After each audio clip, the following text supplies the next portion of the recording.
you see them trying to grind, and Right. you just like, hey, let me lift you up. Let me help lift you up because Hmm.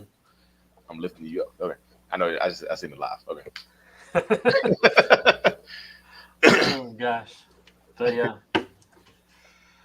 But yeah, it's been a busy week. This is actually, I think, my busiest week. I think I'm doing like 25 one-on-ones this week. So it's Mm, been my busiest one with working a regular job and all this. yeah. So I've been like I said. I think how many I have this week. So I have this week. It's the March. It's today's March 23rd. So Yeah. this week, so I could I actually canceled some appointments and blocked my schedule out. So I have 27 this week, and somehow I already have 25 next week. I'm just like, man. And then the week after that, I already have two, and then the next week after that, I already have one. Somebody scheduled something like that far in advance. I Yeah. didn't realize. I just now realized that. I'm And starting to get farther in advance, especially now with like packages. Like people can go out and they can schedule like the individual appointments yeah, like farther out. Just yeah, to, and some are doing it just to make sure they get on the calendar. yeah. It's cool though. I like doing the one on ones. Like I said, it's I like changing lives and stuff like that. I see this. Is that Yeah. Chris Cass? Is that Chris Cass right there, Kristen Yeah, Swartz? that is. Chris Cass, what's going on, lady? How you Yeah, doing? that's what she's on here. Me too. Yeah, that's awesome. I had some really good one-on-ones the other day, just like kind of like seeing like the light turn on of like people like understanding and like getting down to like the actual truth of like this, the getting underneath of like the fantasy to actually know like, hey, this is the story. Like this is actually what's going on. Hmm. Yeah, that's cool. Like I said, I like doing the one on ones where people just like they kind of just take a step back and just like, I never thought of it that way. Hmm. Yes. Right. It all boils down to this one moment, and it's like, thank you. Yep. Yeah. Yeah. When you ask, sometimes like when you ask one question, they just look back at you kind of like blank of like, oh crap, like I just figured that out, Yeah, for sure. yeah. I think Awesome. sometimes when people ask you questions, like ask me questions, I feel like when they ask me questions, they also answer their own question while they're asking it. They're like, "Well, Hmm. I feel like I just answered their question. I just said it out loud, and I feel like I'm silly for thinking Right. that." Yeah, they'll like ask it and be like, "Oh, well, you're probably gonna say this," and they're like trying to answer it for you because they already know because they've seen like I got on a one-on-one today, and as I got on, I heard my own voice, and they were like watching my YouTube while they were waiting for me to come on. I was like, "Wait a second, it's funny." I thought I had somebody one time. I had somebody watch one of your YouTube videos. It was like, Raw Motivation said this real quick. Let me.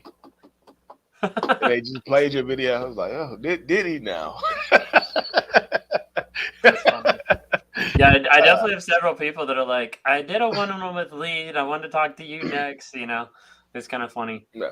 I'll send people to you and to talk to you. I was like, look, Hmm. Raw Motivation does this. I try to send people to Cluster B. I don't think she does them that much anymore though. I don't think she Right. does. She started doing them, but there's like she took them off.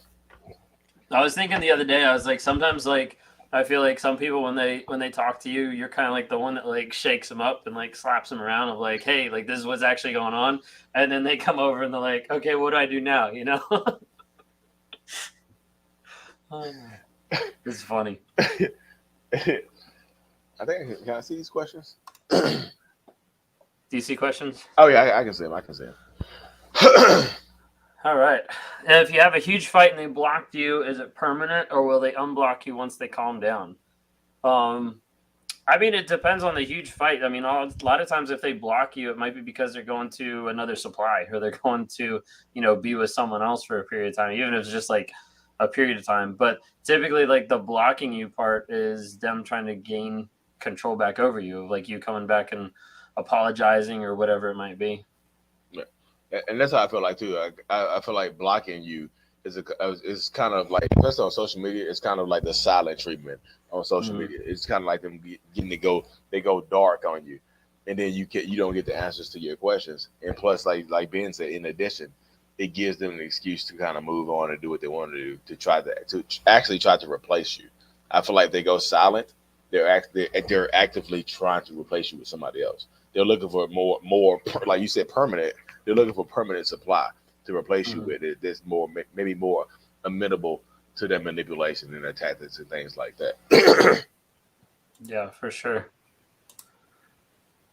Learned so much from both. I've never dealt with a narcissist until my ex and never understood that it was and it's a real thing. Yeah, no, for sure. Well, I'm glad you've learned a lot. We try to be on here to our goal, and we both have a kind of like our own catchphrases, I guess. But like our goal is really like my goal is to help bring awareness, growth, healing, and change. And yours is somewhere around there. yeah, I just want to look. I'm here to raise awareness for narcissistic personality disorder, get more people into therapy, and also in the process of doing that, help validate the victims and survivors of the disorder if it's possible. That's what I try to do. I'm not here to try to diagnose people, to educate people from a psychological perspective on it, because I don't have those credentials to do that. I've done research on it, but I can't dig into the psychology of things like Kerry McAvoy can do. or Menji, what they can do. I can't. Right. I know Carrie doesn't do one-on-ones. Does Manjeet? I haven't looked actually. I'm not 100% certain. They might. I'll have to ask him. What do we got? Oof. Oof. Yeah.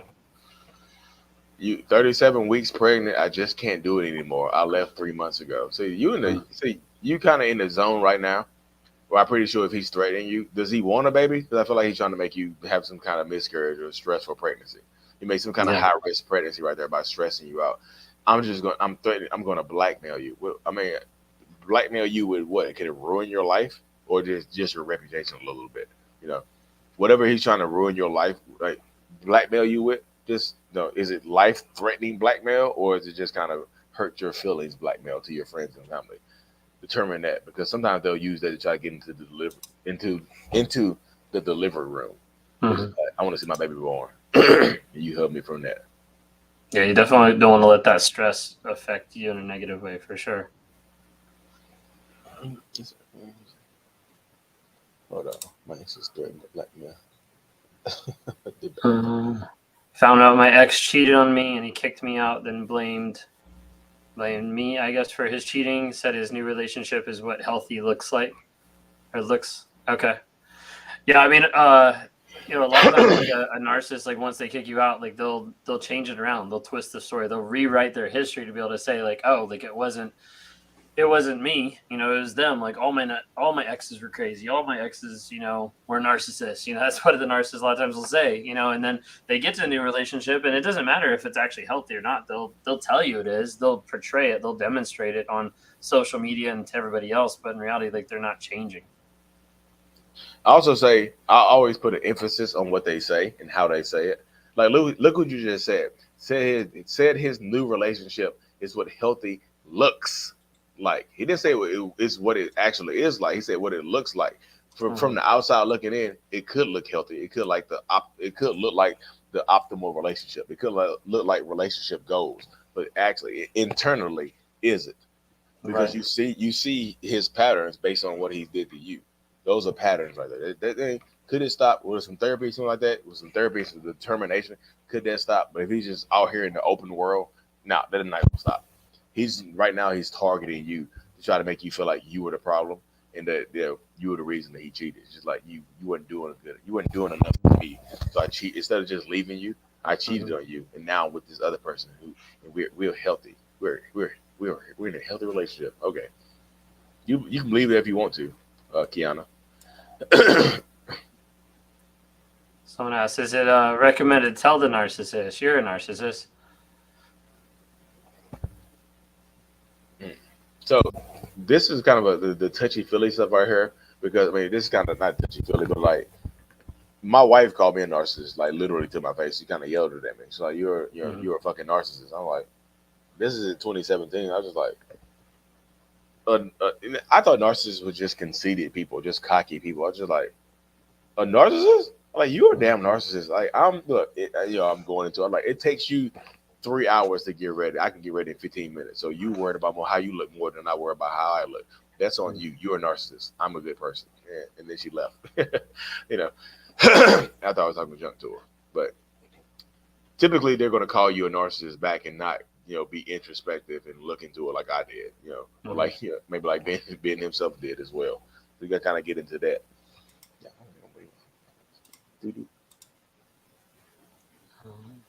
Yeah, I think a lot of times it's not recommended to tell them or accuse them of being a narcissist, because a lot of times it'll like blow back in your face. Like it'll, come back at you, or they'll use that as far as like a more manipulation. If anything, maybe it's something to identify like the things that they're doing, but not necessarily like the label, because I feel like the label a lot of times activates other things. Yep. Especially nowadays, because the way society is set up, narcissists is just kind of thrown around a lot. So nobody wants to actually attach themselves to being a narcissist. Mm-hmm. They don't want to do that. That's just kind of right. It's just like you pretty much calling yourself a bad person in today's society. Yeah, there's a couple of examples, kind of same thing. Threw it back at him. He says, "I'm a narcissist." Yeah. Yep. Definitely made all his exes seem like they're the problem. All my exes are crazy. Even the one he cheated on. Hey, Jules, hello. What's going on, Jules? How you doing? What's going on, lady? Hope you're doing well. Life is crazy right now, Jules. Hearts with Jules. Ex-partner has done his due diligence with the social media smear campaign and posted about narcissism. Huh. So he's actually bringing in narcissism with it. Said my ex has done his due diligence with the social media smear campaign and posted about narcissism. Oh, about you? Yeah. So actually, one of my good friends is actually an undiagnosed, just blatantly unaware narcissist, and he's trying to paint his ex-wife, who as a narcissist herself.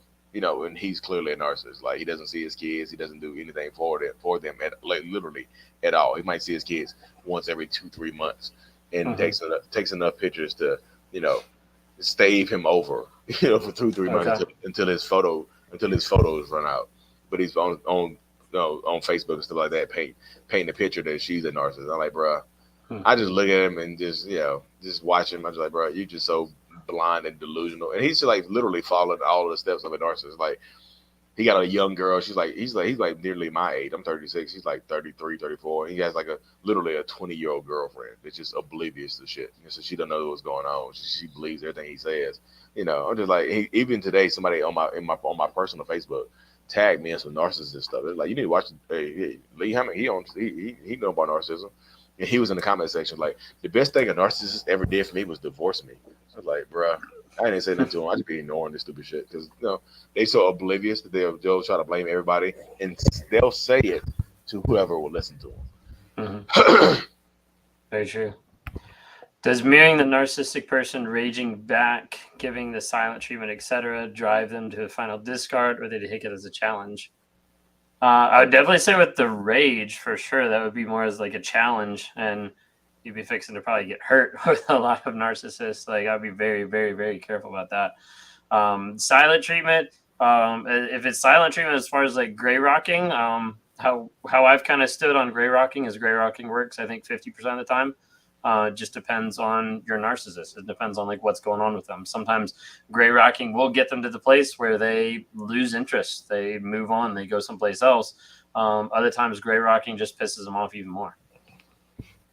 Yeah, I feel like, meeting rage would only cause like a rage bomb. I just like, I feel like a lot of people ask questions that they want to match the narcissistic person's energy to defeat them. Mm-hmm. Like it's a duel. Like, y'all both have swords and you're like just going towards and trying to stab each other. I'm like, that's not a battle. You don't want to get into a battle with a narcissistic person, especially if they're violent people. Right. Well, it's kind of like you're trying to get in a battle with someone who's constantly changing the rules. There's not really an option for you to win. Yeah. And I just feel like in that situation right there, you kind of gotta, yikes. I'm not battling nobody. Mm-hmm. No, there's like a bunch of comments since then. Comments flying through. There you go. Is the narcissist really believing that they're happy with a new supply? If they aren't self-aware, they keep repeating, expecting a different outcome. Yeah, I'd say a lot of times they keep repeating, expecting a different outcome, because when they come out, when they get discarded or they discard another person, then they have to change the story. They have to change like the the thought process of what happened of like, oh, well, it wasn't me. It was like I was the victim. Like this person left me or this person made it awful for me. And so a lot of times they go into the next relationship thinking like, oh, maybe this will be better. Maybe this person will fix me. Maybe this will let me be less weird or slightly more normal or anything like that. And, you know, they might get into the new section thinking like, oh, they're going to be happy with a new supply. But ultimately they're not, because they're not dealing with the triggers inside themselves. They're not dealing with themselves and the issues that that's causing in every relationship that they'll be in. Yeah. So I feel like, moving forward, if they are actually with the new supply, they want to make it seem like they're the happiest people on the planet. They're going to try to feign happiness and try to make sure that they feel happy. Because I know in situations like this, even before I got married, I was doing that type of stuff. I would move on to somebody else and just like, I thought I was happy. You know, just looking back, was I happy? In a moment, I thought I was. But, just looking back, I was like, nah, there wasn't really happiness. There was more along the lines of however the previous relationship ended. That's how I was like say I was living through social media, or I was living through other people, hoping they told the other person how happy I was. Like, hey, he's happy as hell. Like, I don't know what you did. I don't know what that new girl doing to him, but he happy. Right. I wanted people to say that, but who knows if they did. I was hoping they did. Yeah. Baron, thanks so much. That was a pretty cool song that I found.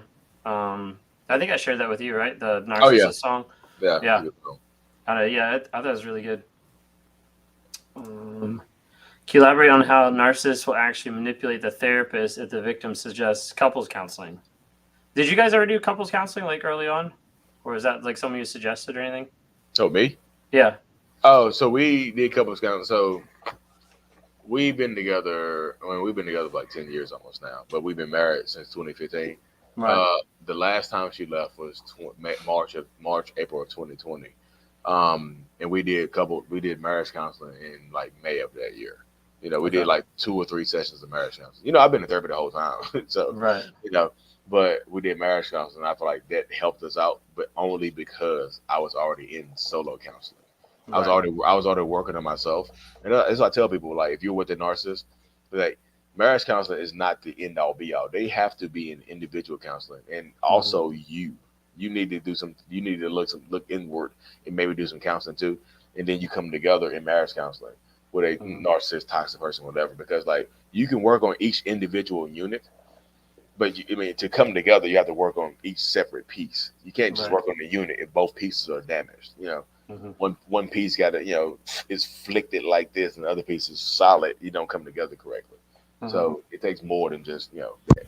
In marriage counseling, you can tell the marriage counselor if they're not well versed in narcissism, it's easy to manipulate them because all you do is play the good guy. It's like, I'm here to listen and take it in. It's simple. I don't know how many people I've talked to where they've done like couples counseling and they get in the room with the counselor and they just look over and like, who is this person that's talking? Because they have no clue, how that person is being portrayed. Is it being portrayed as like nothing like they are in their relationship. So like, I think it's key. So like before my wife and I even did any kind of couples counseling, like she was in counseling for, I don't know, probably close to like 2 years, year and a half.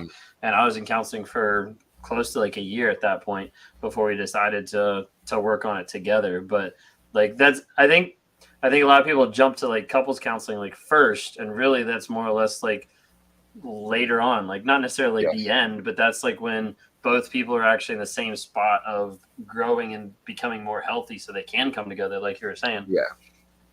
So when you come together at couples counseling, I feel like that's when you work on the communication. When both people have worked on the other issues that they have going on within themselves, that's the couples counseling when you come through to work on communication and listening to the other person.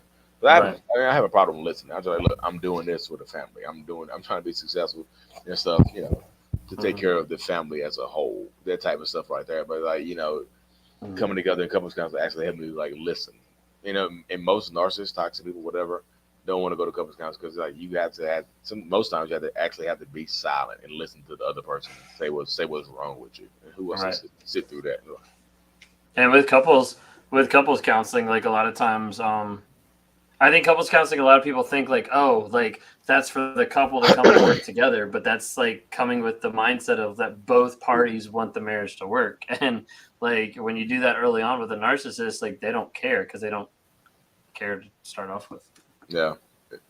Somebody said my counselor made me hug my abuser. Hmm. Yikes! Yeah. That stood out to me just now. Why do narcs choose people who are so much younger than them? My ex was almost exactly 10 years older than me. Huh. So me personally, I think a lot of narcissists, toxic people, whatever, will go after younger people because they're easier to manipulate. You don't have especially if I'm 30 and you're 20, you're 19, you don't have a lot of learned life experience, so you don't know what you know what's right and wrong, but you don't know what the red flags look like. So Right. you'll miss the red flags, or I can talk you off of that red flag, make you seem like it's a green flag, you know. Uh-huh. But me personally, I wouldn't go after no. I mean, if I ever became single again on this planet, I would go after an older woman. That's just me, y'all. Not no young girls. But No, I agree. to each his own. Any tips to get the narc to agree to a settlement for custody child support would be helpful. I feel like the key lies in the NDA. In non-disclosure agreement, do y'all have an NDA for? But any tips to get an narc to agree to a settlement for custody child support would be helpful for me. I mean, what is he trying to hide? What is he kind of trying to keep? I feel like with the NDA, I feel like reputation is the most important thing. Mm-hmm. So I feel like he or she is trying to hide what they did, or affect their reputation in any type of way, especially if they're maybe a public figure or something like that. So Yeah. you know, become a good I negotiator. feel like I was talking to someone the other day who was going through like trying to figure out like the child custody support stuff like that, and almost like trying to figure out like how do we like help manipulate that to a better way to make it safer for the child. And it's almost like trying to figure out a way where the narcissist can feel like they win, but you still get more time with the kids. Mhm. And for that, it seemed in her situation it boiled down to figuring out how to get him more money, because she said money wasn't the issue. And I was like, well, if that's the case, let's figure out how we can make it a win for him where you get the kids more. Mhm. So I tell people um, to read the book How to Win Friends and Influence People, because I feel like that book helps out a lot of times, because like with narcissistic people, they want to feel like they won. They Mm-hmm. just do. They want to feel like they won for some reason. Um, so how to win friends and influence people teaches people how to kind of get to the point where it's like a win-win situation, where you make the other person feel like they've won, but you've actually won. You got what you wanted. Maybe they feel like they got what they wanted, but you actually got what you wanted, and in the end. So, because like in that book, they go in there, they go into companies and try to make the company more productive. It's like, hey guys, you guys been working so good, we're going to give you guys a 30-hour work week, and they get so happy that they work harder than what they were doing in the 40-hour work week, and the production goes up. Mm-hmm. So let's work hard to get the job done in 30 hours as opposed to 40. So the company Right. wins, and the people feel like they're winning it as well. So That's pretty cool. win-win situations help. I was trying to remember this. Like, how did we actually like meet, connect? I mean, it's just through TikTok, but I don't remember. Like, I think like early on, like I messaged you or something, or A lot of people used to tag me and stuff, and I just like, let me check them out. right. I just watch what you were saying. I'm like, cool, that's cool. And I just followed you, and then we just kind of end up. Uh, we were chatting a little bit here and there. We actually did a Zoom a long time ago. Oh Uh, yeah. I think yeah, I think that's what it was. I think we chatted, or maybe we hadn't actually connected yet, as far as like yeah. on messages or something. And I did a one-on-one with you. Yeah, we chatted because I was in my laundromat. Yep. Yep. I was sitting in my laundromat chatting with you. Yeah, and That's then right. Yeah. I think we got in a group chat with Heather, and it was just like, hey, we actually live close together. Mm-hmm. Yeah. So Ben is like one of the who else have I met that I know? Like two people I've met online that I Really. known from online. Yeah. Because another girl, we did live together because she lived like literally 5 minutes from me. We were just Oh like yeah. we're friends on TikTok, and she was like, it's just crazy out here, in North Carolina. I was like, I'm in North Carolina too. And she's like, where you live? I told her the city, and she's like, damn. We did an in-person live in my living room. Yeah, That's funny. yeah. It was a bit ago. That's when I first got started. I had like again about 30,000 followers on TikTok.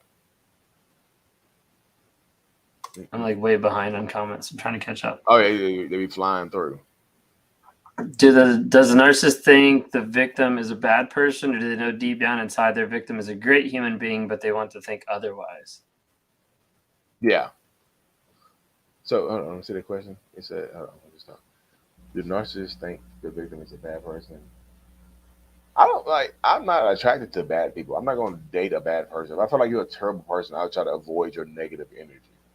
I'm not, I'm not Yeah. going out the back like, damn, you're a terrible person. Let me date you. No, I'm not doing that. That doesn't, that doesn't logically make sense to me at all. Just like, you're a terrible person. You cheat, you lie, you do the same stuff I do. Mm-hmm. Let's meet up. Now, I think who you are plays a role in how the relationship goes.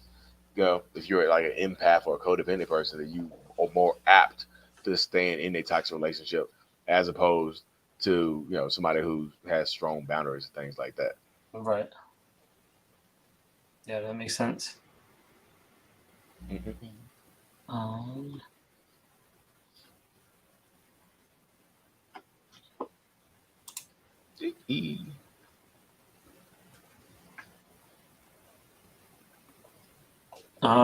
What do you know about the financial abuse?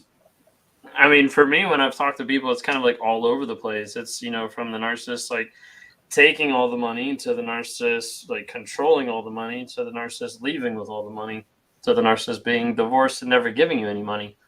Like there's a lot of different aspects about it that a lot of times they'll do. And then I guess the flip side aspect of a lot of narcissists that don't make any money and just, leech off of everybody else, Yeah.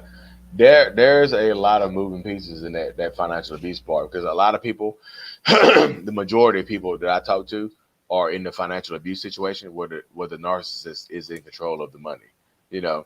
But a lot of times, because that's the easiest way to talk about it. But sometimes you're actually the breadwinner, and Mm-hmm. they take your money, they use all your money for everything else, while they stockpile their own. So just so if they leave you, they have a nest egg they have a nest egg to focus on. So just like get control of your finances if at all possible, you Mm-hmm. know, because that'll help you in the long run. If you're a stay-at-home mom or something like that, it's a little bit difficult. Like, I haven't worked in 20 years. What am I supposed to do? Talk to an attorney to see what alimony and child support will look like before you Right. just up and bounce. Please protect yourself. I'm all about protecting yourself. Yeah. Yeah. You just have to be careful because a lot of times once you leave, you don't get anything like alimony or child support. A lot of times they don't care and they just won't pay at all. Hmm. Some people want to go to jail, would rather go to jail than pay something. This is crazy. I ain't paying you $1. Just go to jail. Mm-hmm. And I talked to a woman today that was, she didn't want to put her husband in jail because he would refuse to pay child support. She's like, he keeps saying that if I put him in jail, he's gonna lose his job and stuff like that. I'm like, his job don't really matter if he's not paying $0 to you anyway. So what does his job affect you? Right. But no, everybody's situation is gonna be different. Mm-hmm. Yeah, no, for sure. Why is it on a very rare occasion will it still hurt and make me cry, even though I basically come to terms with what he is and mourn the marriage? So a lot of times when people have been separate from the narcissist for a period of time, they still have thoughts, they still have feelings sometimes, but a lot of times there'll still be like a trigger. There'll still be something that reminds them, like a taste, a sight, a smell, a location, something that'll end up like triggering them to think back on the relationship. And sometimes it can be like something very like conscious, and sometimes it can be kind of like subconscious, like not knowing like why am I feeling this way, why am I torn up about it. And sometimes like in working with people, a lot of times I work with people specifically with the trauma bond, starting off of like dealing with those different type of triggers, dealing with stuff that makes them want to go back to this person when logically they know like this person's toxic, like I shouldn't go back with them at all. A lot of people get into the situation when you get out of it.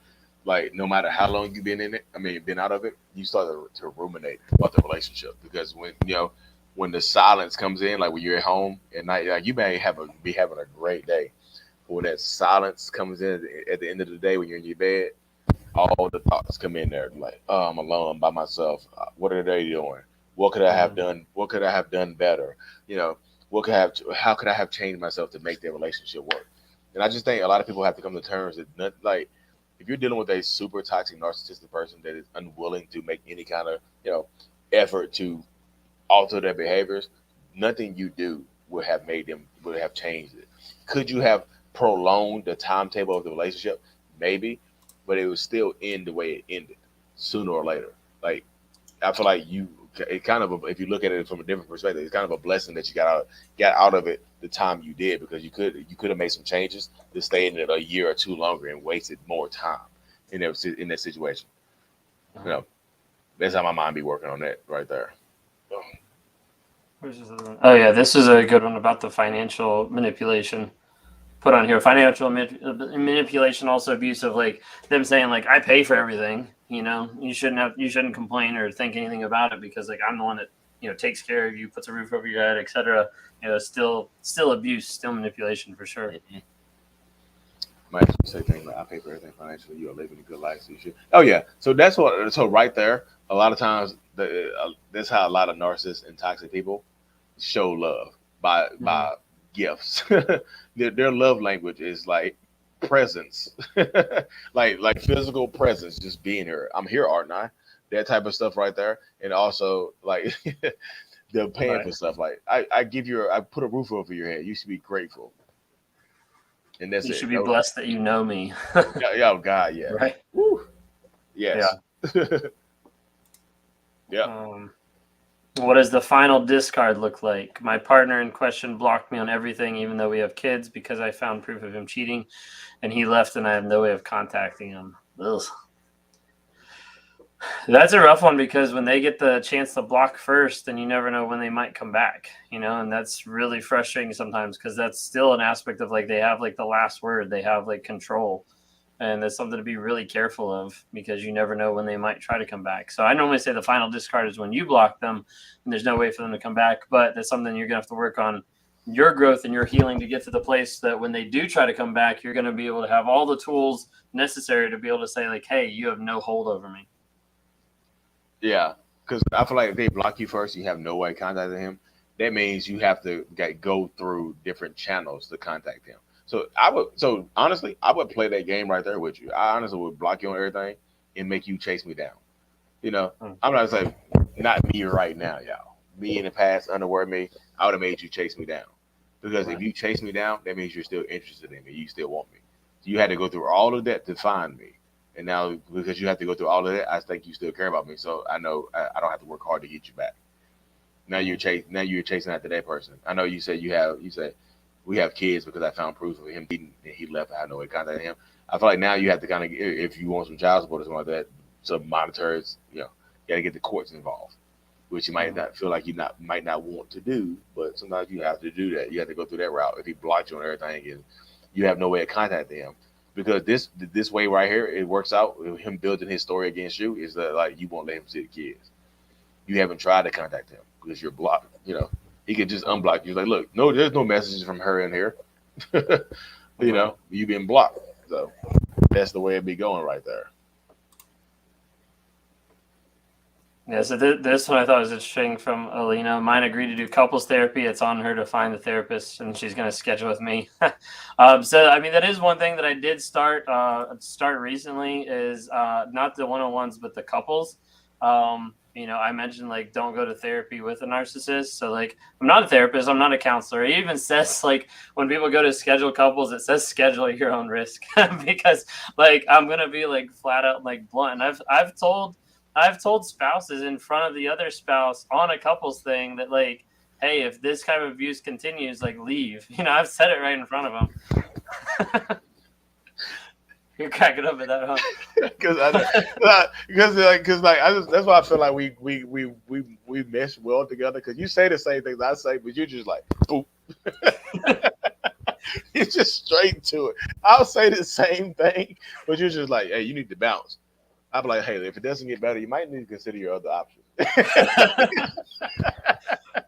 No, like I should have said. I honestly like I think especially if the other person is exuding like a lot of narcissistic traits. Like sometimes I find myself like cussing the most in like couples, and like I don't cuss like a ton. You know, I do more a little bit online now, but like in the couples, sometimes I'm just like, wake up, like. But I mean, honestly, I put the couples option out there because I was having couples that would contact me, and I would talk to the guy. I would talk to the guy, and then I talk to the girl, and I'm like, no, like there's too much muddy waters of how much a narcissist can twist stuff. But you put them down in front of me with like both of them, and all of a sudden you see like the eye rolls, you see like the here we go again, like you see like the smirk, and I'm just like, oh, gotcha.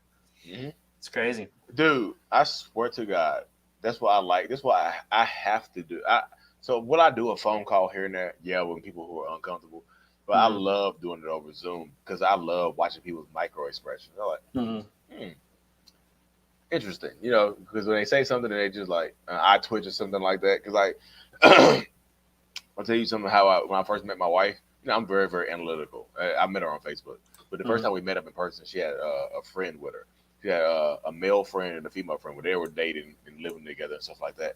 And I remember asking her, I was just like, did you and this dude used to mess around or something like that? Because he just gave me a weird, like his eye twitched when I introduced myself. She was like, how'd you know that?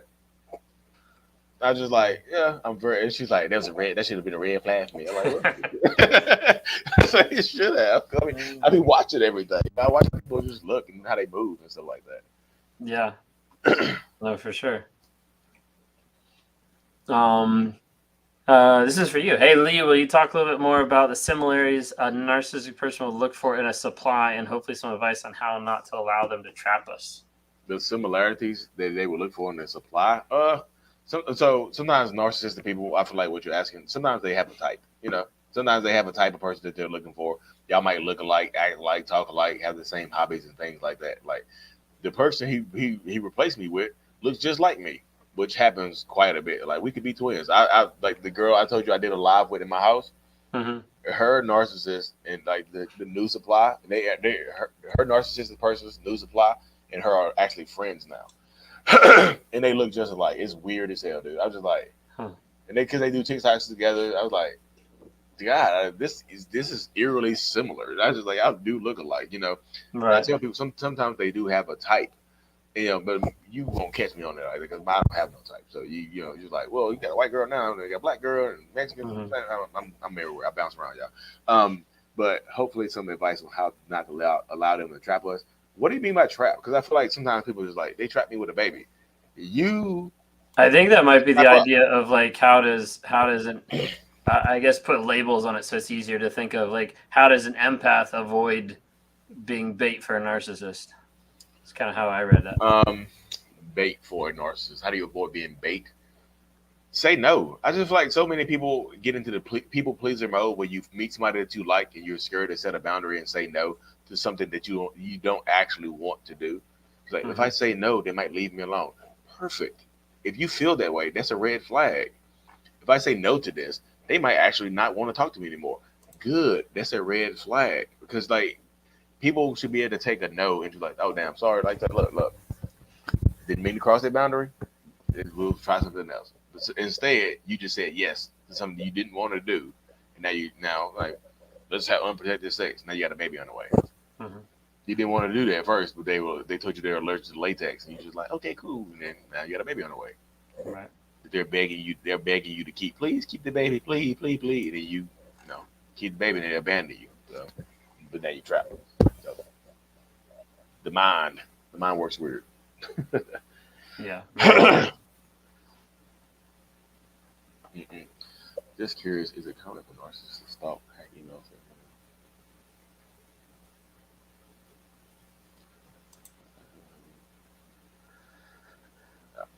I just feel like my quick answer to this, like, you need to lock this person up. That's crazy as hell. Like, he admitted to not hacking. He admitted to paying somebody to hack my phone. That's straight to jail. That's just like that's a charge right there. Like, I definitely say it's common for narcissists to stalk after like the discard. Yeah, it is common. You know, because like even delve into my past. Y'all done triggered me with this stalking question. I've watched people before, but not in no crazy, just like sitting across the street with some binoculars. I'm not, I haven't done anything like that. But I just remember my girlfriend broke with me when I was like, what was I, 21, 22. I remember driving by her house. I remember actually, like, she lived in like this little apartment complex. I remember backing into the wall of a building, messing it back in my car. I'm trying to spy on her. I was like, damn, I'm crazy. I remember sitting in the park like, I'm crazy. Why am I doing this? This is like 21 years old. Like, why am I doing this? I don't really care about her. I just don't like the fact that she broke up with me. Right. I remember doing that. Insanity. Yeah. I left 3 months ago. Yeah, he still lives in my house. He says it's his because he paid the mortgage. Any suggestions on getting him to agree to leave so I can return to my home? Unless there's like legal involved, I don't see a way to make him leave. If anything, you're kind of fighting a losing battle trying to get the narcissist to do anything, because it has to be something that comes from them. If it's not going to come from them, like, they're not going to do it. So you left the house. You said I left 3 months ago. He still lives in my house. He says it's his. I mean, if he's not, I just feel like the way you're talking, it feels like you're the only person on the mortgage or the lease or whatever. So I feel like you might have to force.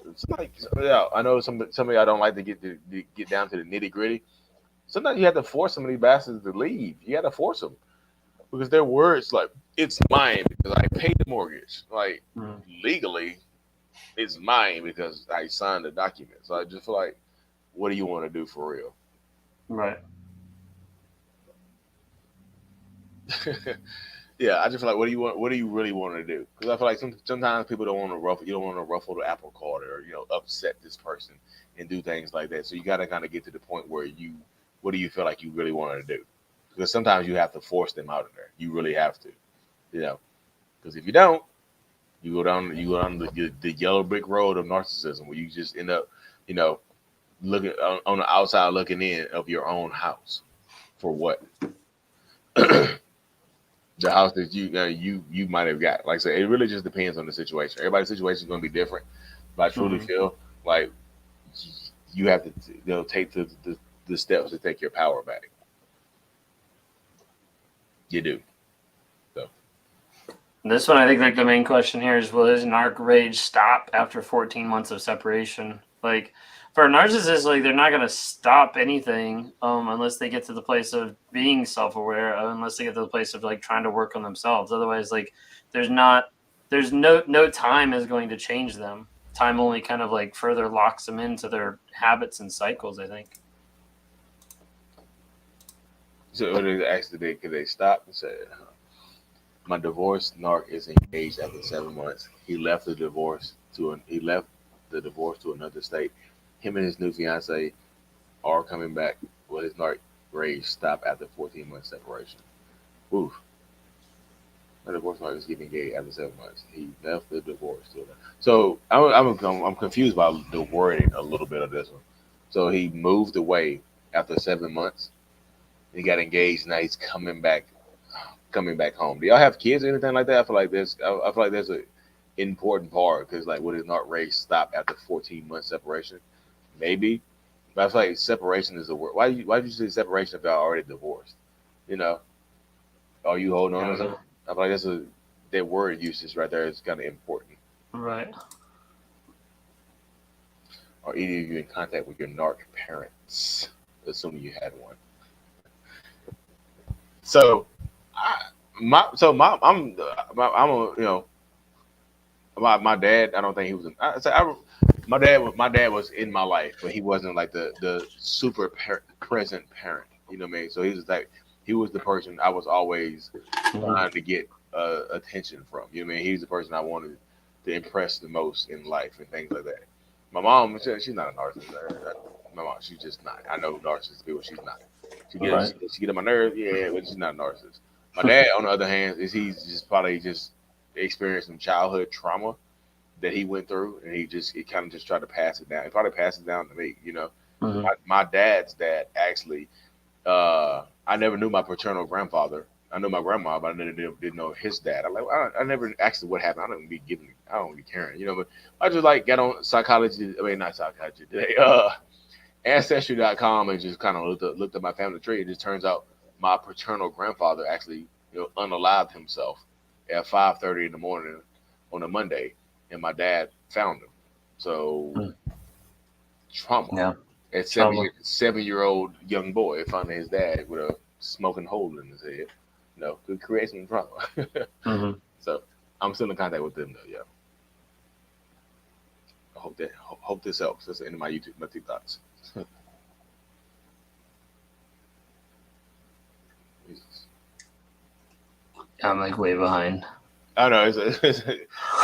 I think they be flying through. Yeah, I think someone had the suggestion like last time. We almost need to bring a third person on, like just to throw comments up. I think they would have the way. I think they would have to be the host though. I don't know how it works. Yeah, because you can't click comments, right? I can click one, then nothing comes up. So I think they would have to be the host, and then they would have to moderate, which is kind of be wild. I wonder if I could give someone my login and they could log in at the same time, like be like another person be on this login. I don't know. Perhaps. I mean. All right. We're scrolling down to the bottom to get caught up here. Can a significant loss of family wealth during childhood produce a narcissist? Back towards like the money part. I mean, I guess I could see that if it's going to be something that's impacting the family in a traumatic way, but typically like just not having money is not going to produce a narcissist, maybe that changing the whole like life dynamic and, producing, that pain or trauma of like, I don't know, being tossed out on the street or, I'm not sure I could say like, losing wealth is going to automatically produce a narcissist, Yeah, I'm not. That's what I say. I feel like losing wealth. I feel like let me say. I feel like maybe it depends on how you lose the wealth. Let's say you have a narcissistic parent that is wealthy, and you're just expecting an inheritance or something like that. Maybe they blow it to the point where like they don't give a fuck about you. But I'm not 100% certain how losing wealth can affect narcissism. Maybe it can make you feel like you weren't good enough to get some money or something like that. So you. Perhaps on the end of things like that. So, somebody said, notice how most narcissists are very analytical. Yeah. Yeah, I saw that earlier. Yeah. Do you find that, like, with any narcissists that you talk to, as being, like, analytical? The smart ones. Yeah. The educated ones. The unaware, uneducated ones try to be analytical. They try. It's like they try to sound smart and analytical. But it just comes off as, veiled stupidity, Right. I'm smart, but I'm not at the same time. Yeah, I feel like a lot of times you see, like, that kind of stuff where they're, like, trying to, like, bum off of somebody, and you're like, or they're, like, trying to lie, but it's, like, really stupid. It's like, how does this even make sense, Mm-hmm. Oops, I clicked on the wrong one. Yeah, I put it in there. Why do narcs get upset for just sharing narc awareness on your social media? I mean, really, it's just like you're calling people out, like you're calling a narcissist out. They don't want to, they don't want to admit and or be honest with anything. Yeah, I don't know. Yeah, it's just like I get a lot of narc. So I used to hashtag on Instagram cluster B personality disorder and stuff like that. Man, oh my God, I used to get the fucking worst narcissistic trolls on there. They were like, "You're stigmatizing us, man, you bastard." They didn't do anything. They were just like meme. They were just sharing memes, and they were just saying that me, because I was trying to raise awareness to the actual personality disorder, I was added to the stigma by painting narcissists in a bad light. I was like, I'm not like, bro. I told them, I was like, what you just said is the essence of why narcissistic people get painted in bad lights, because you're blaming me for it. I'm just saying my own behavior. You're right now trying to pass the accountability to me, like I've done something wrong by pointing out what you've done wrong. And they hated that, so I had to block a bunch of people. Just like, leave me alone. That's why I have to be careful about sharing anything about borderline awareness. Oh God, yeah. I've been getting influenced. Can you talk about borderline personality? Like now, Be like, I already saw Ben try that. yeah. Just duet your video. Exactly. You can get in trouble for reading the DSM-5. Here's a cool one. I'm a narcissist. How can I remember the events I made myself forget? I think for me, like one of the biggest things of like if you have different sections of your mind that are kind of like locked off, I would definitely recommend EMDR therapy because that really dives below the surface and kind of, I guess the best way I would describe it is it kind of like unlocks sections of your mind that are closed off or hard to figure out, and typically they're locked there with like trauma, but for a narcissist it can be several different things that kind of hides it. I'm a narcissist. How can I remember the events that I made myself forget? Yeah, you gotta go to some therapy. Like my therapist, like we did like some meditation exercises where like, there was like and some imaginary balloons and all that other good stuff. And I was just like, but it helped pop those balloons, and it's just crazy because like that's the only reason I found out what kind of happened to me to make me who I am. So it's kind of like you have to take a step back into who you are and what you've been through, and that's the Mhm. toughest part about being a narcissist, not being in therapy. And like you said yourself, like when you come out of therapy after a tough session, you got to decompress. And a lot of people don't want to do that. You sit in the car. I was ready question. I mean, I think a lot of narcissists look cool, because narcissism isn't something that's typically portrayed to like everybody. Yeah, it definitely isn't. So I think the only way that you can get to the place where the narcissist doesn't control you anymore is when you take back your power, when you take back your confidence, when they start understanding that like um, it's not about your reliance on them, but it's you being able to, move on yourself in one sense. But I wouldn't put hope in the narcissist just giving up and moving on, because oftentimes they're comfortable in their chaos because they're the ones that created it. Yep, control chaos. I just like Mhm. any hope of getting a narcissist just to give up. I feel like you got to. I'm telling you, sometimes you have to force these people to leave you alone because they just won't. They'll just try to exhaust you and then come back to them in some way, shape, or form. You have to just leave. You have to force it. Restraining orders, protective orders, whatever you have to do. Moving, Mhm. change your phone number, whatever you have to do to get people. Like they'll stalk you. Don't be afraid to call the police. Some people, I don't want to call the police. Like, all right, then deal with Right. them. Having trouble. Oh, where'd the chats go? Oh, there you go. Having trouble definitively figuring out if my boyfriend is a narcissist. What do you think is one of the most important characteristics? I mean, there's several. There's technically 9. So, like, I would say first check out the DSM-5 and start looking through that. Because out of the 9 characteristics, technically you're supposed to have at least 5 to be like diagnosed a narcissist. But I would check out DSM-5. It has like some good information there to be able to see that. It's probably like the easiest way to be able to see that. It really is. Because I think Yeah, go Sky for it. asked the same question twice. But like the most important characteristics are what matters to you the most.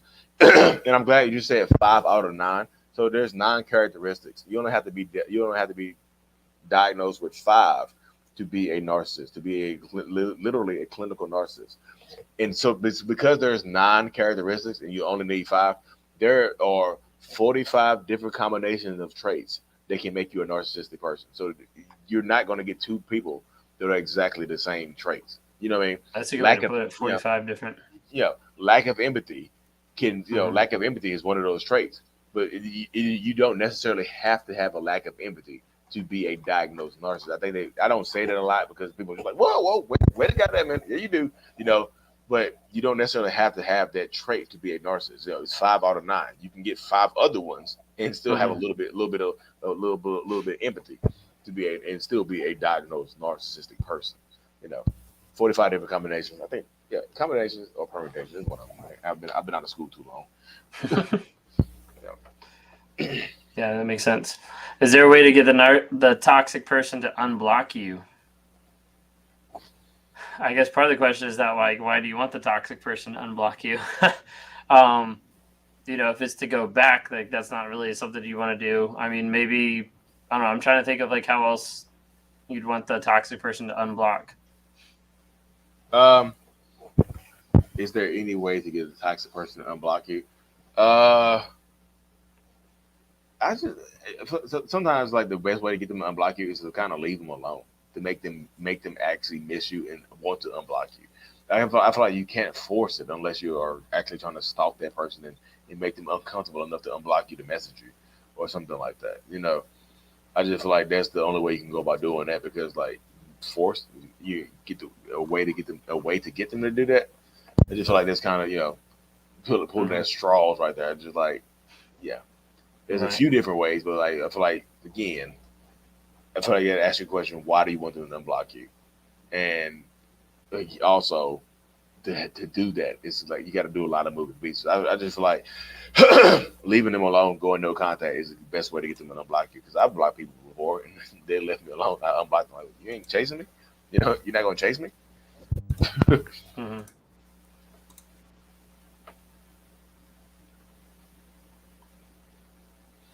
My therapist said, "No, you don't read Oh, it. sorry. You good. You It like good. moved when I was clicking it. Lee, Watch. watching you since June 20th. Finally left and told my ex narc no when he was calling me out of my name. He raised and broke idleness in my house. Got an order of protection. Well, good for you. That's So awesome. 6/20 is actually my wedding anniversary. So I don't know if that's like the devil date right there where everything rages out and the stars align on that date. Hell Yeah. gets unleashed on 6/20 because that's the day I got married on. But yeah, good for you though. But please be careful. Call it order of protection when it ends. They probably it's kind of like you ever seen the movie I Am Legend? If you ever see I Am Legend when Will Smith was like he was hurt, his leg got hurt, and the dogs was like waiting till the sunlight went away to attack him. That's how it is with narcissists and protective orders. They're waiting for the sun to go down to come back and get you. So be careful with that and watch the date. If you can Hmm. get it, if you can get it renewed, get it renewed. Don't let up on it. Yeah, for sure. How are you guys overcoming pathological envy? What are the new tools that you are practicing to be more content within yourself? Why do y'all think I've overcome pathological envy? I'm envious of literally everybody I see online that's doing better than me. I'm be real with you. I haven't overcome it, y'all. I've just redirected it. I Mhm. haven't overcome the traits. I'm just redirecting my energy to live a better, more fulfilled life. My pathological envy. I feel like there's I feel like there's a difference between envy and jealousy. So I'm more jealous of people than I am envious because envy means you don't. Envy means like to me it means like you shouldn't have it. I should have it. Jealousy Okay. means like you have it, but I want it. And I'm Mhm. not trying to ruin you because I'm jealous. Envy means I'm trying to take you out of your spot to replace you. Jealousy Mhm. means just like I deserve what you have. So I just feel like I'm more pathologically jealous of people than I am envious. I'm not trying to ruin anybody's life or just like I'm gonna pull you off the mountain so I can climb the top of there. Because like there's people who are here are more world known, renowned, self-aware narcissists than I am. I'm not trying to pull. I don't talk down on them and try to pull them off their platforms. I'm Mhm. just literally trying to do my own thing. I see them. I'm just like I'm jealous of that success maybe on YouTube or some other platforms that they have. I'm like, how do I get that? But I'm not trying to down talk you to get there. So I'm just trying to transfer it into like I have goal. I have a goal to go get. I'm very Mhm. ambitious. I have a goal to go chase. I'm trying to run you down, not to run you down and catch you and pull you like I got you and pull you back. I'm just trying to like I'm right beside you. Let's go. Now I'm here. So Right. it's still there, y'all. It hasn't gone anywhere. Yeah, that's a good way to answer it. Hey, I just saw on here like Scott just put in another one from his question earlier about how do you get the toxic person to unblock you? He said Oh, because she's got keys to truck and other things. oof. You got keys to your truck and other things. Oof. That's it. Let me think. If Let it me was think. like just the house, I'd say just like rekey the house, but it's kind of harder with a truck. With the truck, that's gonna cost some money right there. do you feel like so? I feel like in that situation right there, if you want, I feel like she has the keys to get you to reach out to her. I feel like the keys are now bait Yeah, because but you. how's he supposed to reach out? Because she's I don't blocked know. him. That's what I'm telling him because I feel like the keys are bait to try to get you to circumvent those blocks because now you look like a stalker.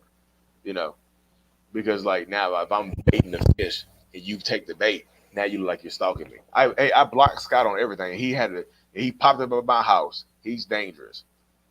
those keys don't matter anymore now. You look like the aggressor. So now you look like the person who's coming after her. So she can play the victim in circumstances like that. So like maybe if you want your keys back, I don't know if you're cool with her family or her friends or anything like that. Maybe just say, hey, look, can yeah, maybe Scott, maybe contact the family, or maybe contact like a sister or something to be able to, maybe get the keys back. Maybe they can convince her to give them the keys. Maybe they can steal the keys back. Like whatever's possible. I don't know. Yeah, I just feel like if you reach out to the family, just like, hey, look, I'm not trying to, just come at them. Yeah, I come in peace, like you a Martian. I'll come in peace. I just like trying to get my set of keys back. I don't want to leave these keys out here in the open into the public world, or she gives them to somebody to come get them. I'm just trying to get my keys back. Just do it like that. I just feel like that's the best way to go about doing it. But don't hound them, because like again, she might have already forewarned them. Like she might have already forewarned them to be like, Scott's a stalker. He's gonna try to reach out to y'all. So kind of be careful with that. Do you know what I'm asking? Please share a link to join the group for Android link too.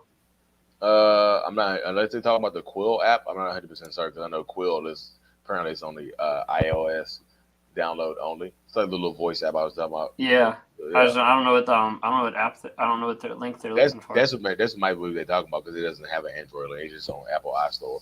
But I mean Apple, on the iOS store or whatnot. But like if y'all are looking for, you guys might have to private message me, because I'm not 100% sure what you're talking about. Shoot me a message on Instagram. Say, hey, this is Sahi from the YouTube.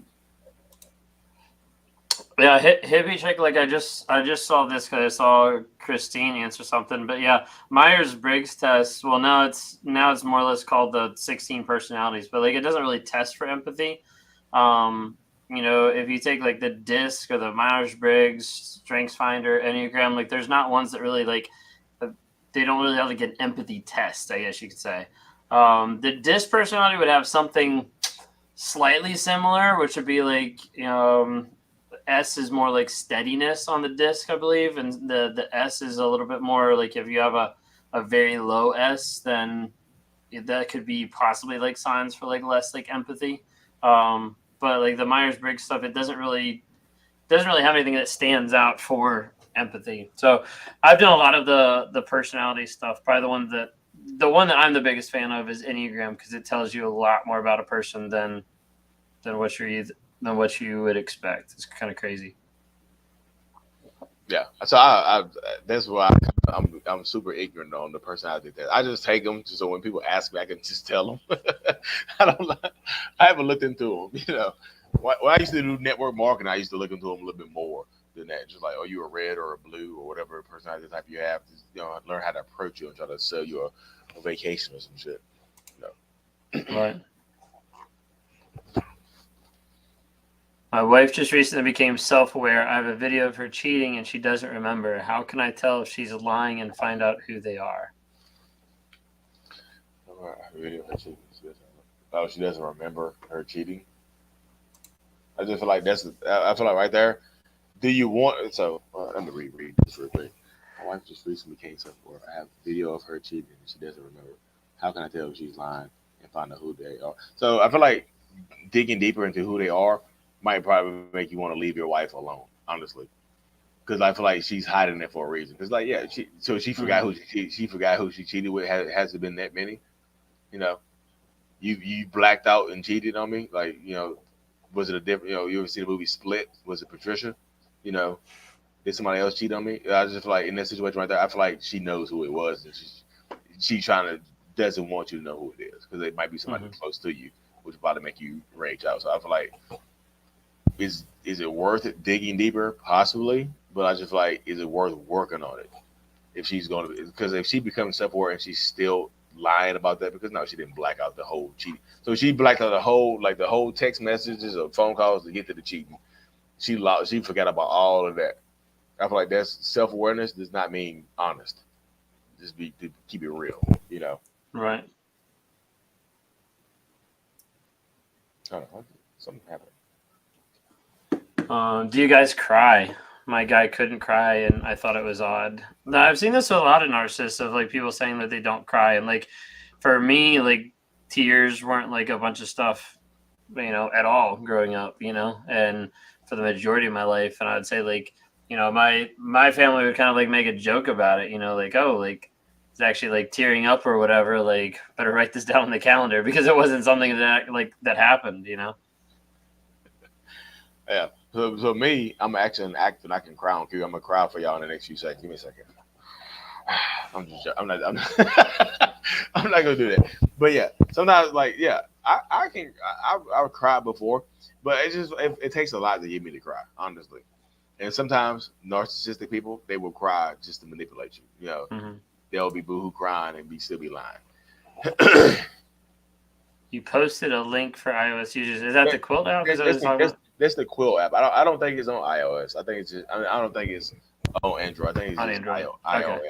You might have to get your iPad or something like that. There you go. This one's for you. Lee, I asked Ben earlier on TikTok, but you didn't ask me. Cool. Strike one. Since you worked on you for a while, do you get tired of working on yourself? Do you get defensive if your wife says you're acting narcissistic or you don't think you are? So question number one, do I get tired of working on myself? No, I actually like working on myself because I was doing that before the self-awareness journey because I just feel like knowledge has helped me get to the point where I am right now. Increasing my knowledge base has helped me bring a level of understanding to myself and to my platform, that has helped me heal and help heal other people, help me forgive, things that have happened in my past that maybe should be unforgivable and things like that. Question number two, do you get defensive if your wife says you're acting narcissistic? It really just depends, because I feel like she's so well versed on narcissistic terms. She's like, you're gaslighting me. I was like, who in this household knows more about gaslighting, me or you? It just goes into that right there. So I do get defensive sometimes, but it doesn't escalate to the level where it used to be escalate for an argument. What about if she accuses you of doing something narcissistic and in that moment you're not?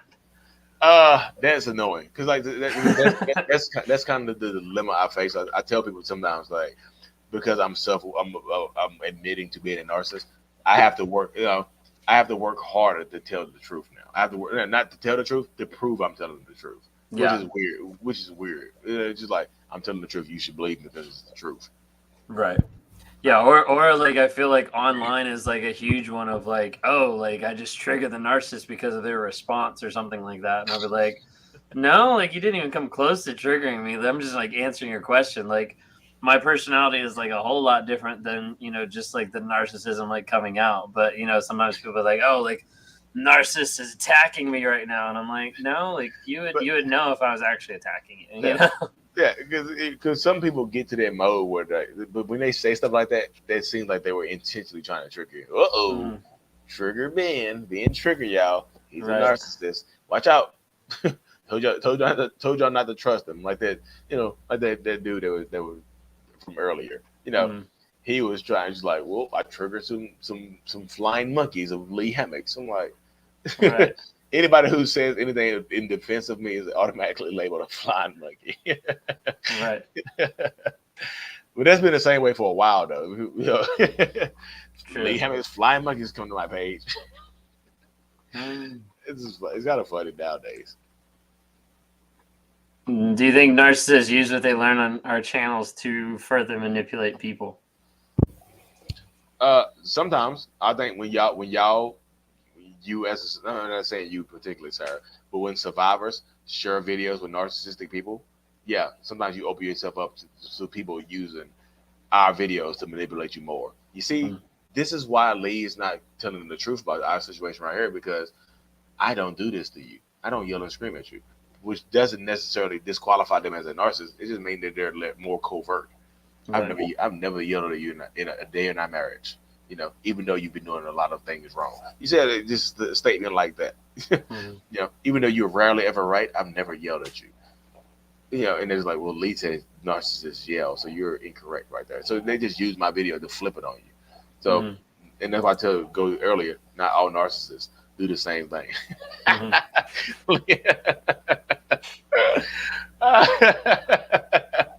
Lee having it a flying monkeys. That is hilarious right there, y'all. Yeah, that's hilarious, Scott. For Mm. That's awesome. that's All funny. right. I think I'm getting ready to wrap up. All right, like I said, we down here in a second. Mine froze on Scott's first question. I still his is still on my screen right now. Mm. Dang, I mean the YouTubers, not the survivors. Somebody said I mean the YouTubers, not the survivors. I think she added on to the last question. Oh yeah, YouTubers, probably you. yeah. Notice a lot of YouTubers. I've noticed a lot of people that are talking about this topic are not supportive of each other because it's a dog eat dog world in the world of narcissistic healing and abuse. Because people are instead of people working together and banding together to create a cohesive unit that can work together and bounce ideas off each other and work together, a lot of people are just competing with each other. Like Lee Hammock's stupid. Watch me instead.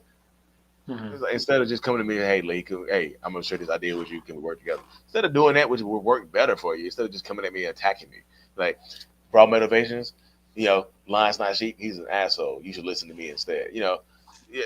Instead of just coming to me and talking to him in a private message or something like that, you try to out him and attack him instead of working with him because she Right. didn't. That particular person didn't say you were saying anything bad. Like he gives good advice. That goddamn shirt, you know. Instead of coming at you and talking to you, people shoot themselves in the foot. Gigi, I don't see your question. Throw it back in the chat.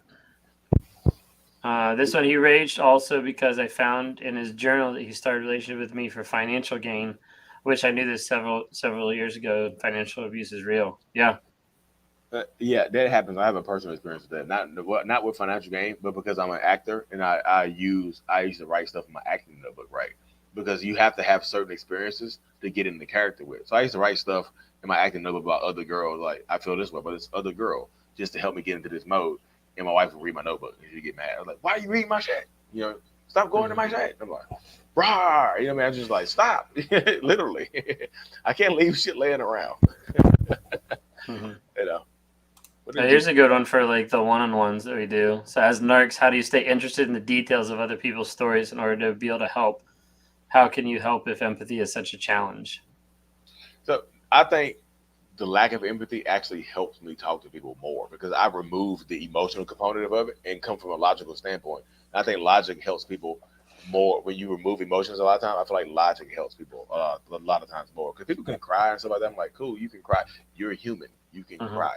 You can feel okay to cry. I'm a human too, but I don't really cry. I don't cry a lot, and this allows me to listen to them and pick apart what they're saying. Like, whoa, you see what you just said? Mm-hmm. You know, I just feel like the lack of empathy actually helps me. It benefits me in some ways. Like talking to Yeah. a robot. A robot. You know. I feel like for me, it lets me sit down and like do like 5 appointments and then walk away, and I don't feel like messed up in the head, like hearing everyone's trauma. Like it's easier to be able to step away, but it doesn't mean that I'm not like trying to help them work through it. Yeah. I think how you mentioned it there is like sometimes like with the very like analytical mindset, it's like breaking it down. Yes. And like a good example was like just the other day when I was working with someone on one-on-one, like we started dealing with like the feelings and emotions and trying to get down below that to find what's underneath the surface. And what was under there was the aspect of like a feeling of unworthiness because the narcissist didn't hoover. And I was like, what's your definition of hoover? And it turns out like hoover was like the idea of like they thought hoover meant care. And I was like, hoover doesn't mean care. Hoover means control. Like they want control back over your life. So the fact is like what's really underneath the surface is you're saying like, hey, I feel unworthy because they didn't care. I was like, that's a whole different conversation, but like just being able to like get underneath that. Like, I feel like a lot of times I wouldn't be able to get underneath that if I was distracted with empathy, I guess you could say. Yeah, that's how I feel too. Cause like, do you care about certain? I care about certain situations. Like, damn, that sucks. But here's why you're going through this. I just like it helps. I care something. I don't have not any. There's not zero. I have something to do. Yeah. I just you just turn it. I can turn the knob down. Like I can turn the fan on low. instead of on high like most people are. You know, the fan blow, it's still blowing, it's just on low. What am I missing? I'm missing something from this Gigi's comment. I see Lee Raw Motivations, please answer my question. Okay, here I go. And then the next thing I see from Gigi is he's done it to me twice. I think she broke up into two segments. Cause I saw. And then the next thing I think is no, he is mocking me and blaming me for the breakup. He on top says I should move on. He's so heartless. I'm broken for my son. Does it not show? Like, is it like a super long comment and it doesn't show? I think I saw a second part of hers, but it sounded like she was responding to something else, like she was adding on to something. I don't see it. This is weird. I'm scrolling up trying to see if I see her name, but I think she came in and she said, "Yeah, I didn't." She said, "Yeah, I didn't miss it." I think that's the first thing she wrote. Yeah, but down after that, she says, "Please answer my question," but I don't see it, and I asked her to repost it. And I don't see it. Chris Cassie, can you repost it right there? Because Chris Cassie said she reposted a question above. Chris Cassie, can you repost it? She said he done it to me twice, and then she says, she said I had to approve the comment question. I don't see it on my end. Maybe it's because we're using Streamlabs and not straight with YouTube. I'm not certain. Like Chris Cassie, can somebody repost it? I know Chris Cassie's still in here. She wants to know why he cheats. Okay, I feel like there's. Yeah. I had to approve the comment question. Okay. Is Chris Cassie a moderator? Just? Yeah, she is. Scroll up. It said scroll up for the first GZ count. Yeah, we scrolled up. And he know he is mocking me and blaming me for the breakup. He is on top, says I should move on. He's so heartless. I'm broken for my son. That's what you see that? Okay, yeah. And then she said that he was a baby daddy and he cheated for 3.5 years. She wants to know why. See, I don't see that part. I just see the second. Well, I'm reading someone else's comment of it. The resource girl and Nicole Abernathy, they both put it. There's another comment above that talks about him breaking up and having sex with other women, and scroll up. Yeah, it's not there for some reason. Yeah, Chris Cassie, if you can just copy it and paste it. Like I feel like you copy and paste it. Because I feel like I didn't see a question in it. I feel like I am, but I don't know how to repost the question. Just make it as a comment. I don't know why. And I was trying to pull up the live like on my phone so I could see because it's not like coming up. Yeah, because all I see is, and he know he is mocking me and blaming me for the breakup. He on top says I should move on. He's so heartless. I'm broken for my son. So I feel like if they're cheating on you, I can't watch my own live because it doesn't pull up on my phone. Oh yeah, here he is. I can't watch my own live because it doesn't pull up on my. Shut up. Let me see. She said she was with her baby daddy for 3.5 years, and he keeps leaving her to cheat.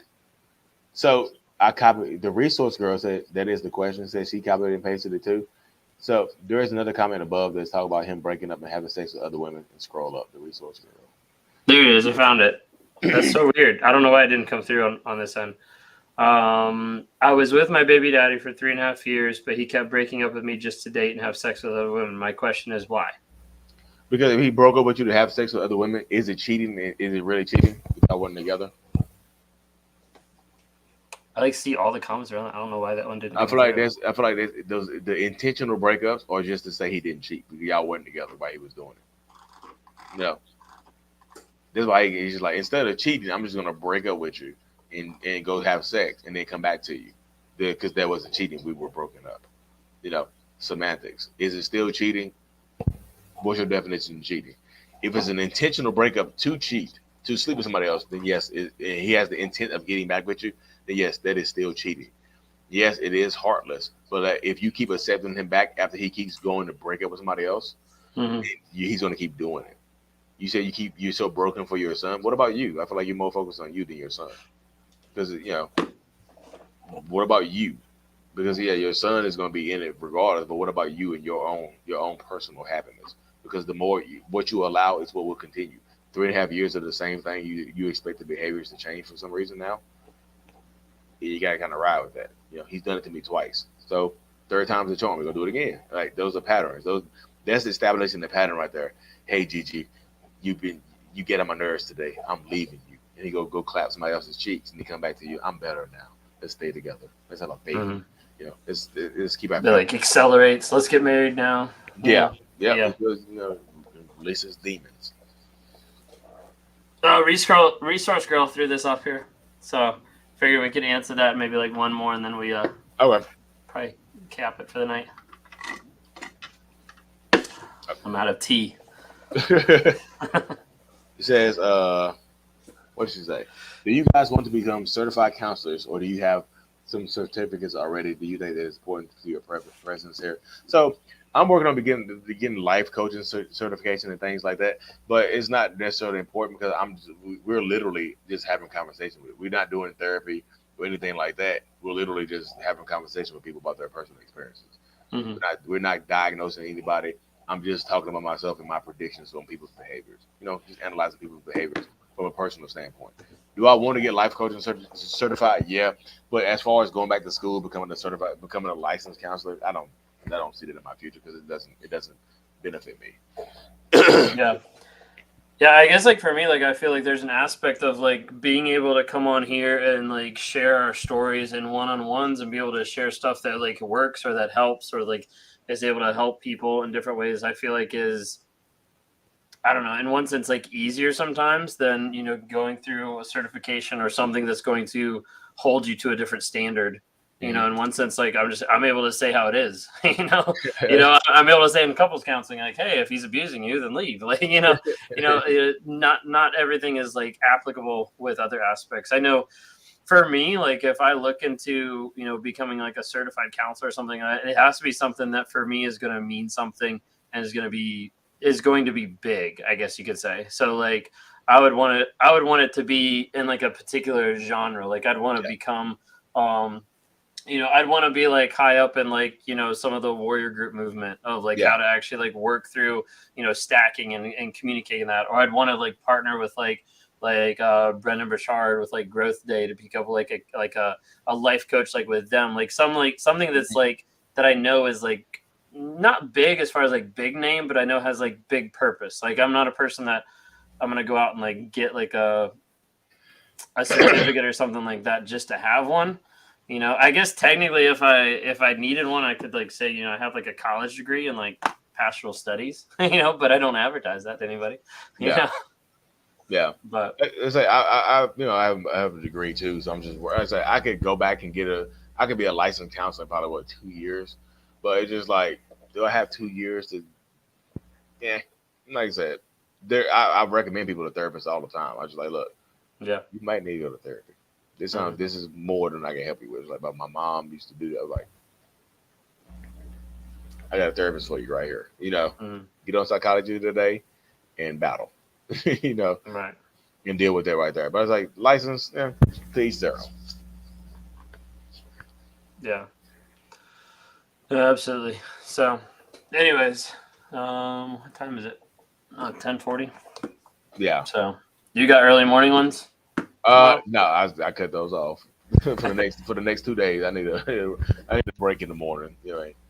Yeah, I think I just have a 5 a.m. You got a 5 a.m.? Yeah. Oof. So I've been varying at the times I do them. Oh, yeah. Someone scheduled another one. I've got oh gosh. Yeah, so I've got a 5, a 5:45, a 6:30, and a 7:15.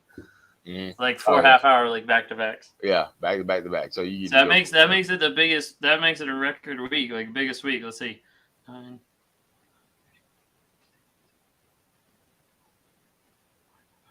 25 appointments this week. Okay, nice. Like I say, you can definitely increase that if you wanted to, but like, that's crazy. Just well, once we get going full time, it'll definitely open up. So second week of May, my schedule will be open up a lot more for people to do one-on-ones and things like that. Because right now, I've like you mentioned like earlier, like right now you already have people like scheduled out. Like next week, because my wife and I were going out of town.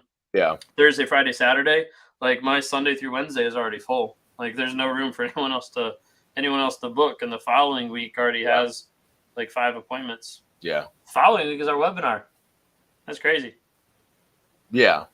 Oh, is it? Oh, dang. 2 weeks from today. 2 weeks from today. So if Yeah, if y'all haven't looked at it. you shout it out. Yeah, if y'all haven't looked at it, it is a webinar coming up here. I'll throw the link in here as well. But how to overcome and recognize narcissistic abuse. So the two of us have the privilege of being on the panel with a bunch of awesome people as well. So I'll drop the link in the chat as we're like finishing up here. Y'all can check it out. Okay, yeah, perfect. Like April 6th, 7 p.m. Eastern Standard Time, live webinar post. Me and Ben will be on there chopping it up with actually, y'all want counselors? We have actual 2 licensed therapists, counselors on there, and also that have experience and have dealt with narcissistic abuse. We also have 2 coaches and survivors as well on that same panel. It's gonna be a great experience, y'all. April 6th. The link is on Ben's page. The link is on my page as well. Y'all, mental illness, all platforms. 3 S's on Instagram. But, Yeah, I had a super chat come through, so I'll like put this up real quick before we get off here. Is it possible for you to help make an unaware narcissist become aware? So I would say from like a person that's in the relationship, like definitely not, because it has to be like their choice. It has to be like their choice to be able to come aware, and you can't convince them. You can't, manipulate them to end up getting to that place and doing it. I don't know how much Lee talks to him, but I know that I do talk to a couple narcissists every once in a while. I currently have like 2 narcissists in like my coaching packages. That are going on like multiple times. Like I meet with them like weekly, and a lot of narcissists that come and talk to me don't come back. I see that a lot, and so for the several that have come back, I told them, I'm like, hey, I'm willing to invest the time, and invest the effort in trying to help you better yourself. But you also have to put in the work, and you have to be honest. Otherwise, nothing's going to happen. Yeah, so I've talked to other narcissistic people as well. The first narcissist I ever spoke to one-on-one was actually Ben. Yeah, so really, I'm surprised you never had one before that. So right after you, I had a few come on there. But after I talked to you, it was just like kind of people just like boop, boop, boop. It was like, hey, you talk to men too? Like, yeah, I talk to men and women. I'm like, women can be narcissists as well. I know you see 2 men up here talking about being narcissists. Women can be narcissistic people as well, So, y'all, if you're a man out there, you feel like your voice is being unheard, narcissistic women can be narcissists too. So be safe, protect yourselves. Yeah. All right, y'all. Thanks so much. Check out the webinar. Check out our pages. We got those links, and y'all have a great night. All right, man. All right, Ben, man. Be safe. Take care. All right.